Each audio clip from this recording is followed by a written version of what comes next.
সবাইকে মর্নিং বন্ধুরা। কালকে বললাম আকাশ নতুন গাড়ি কিনেছে, 4 বছর খেটেছে ছেলেটা, তারপরে গাড়ি কিনেছে।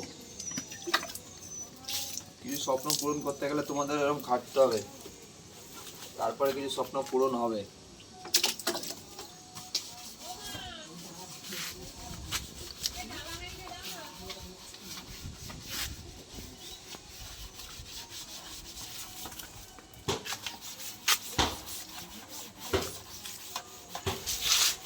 এটা হলো আমার স্বপ্ন।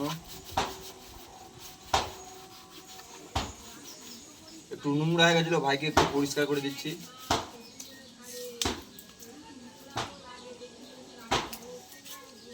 পরে দেখা হবে, ঠিক আছে।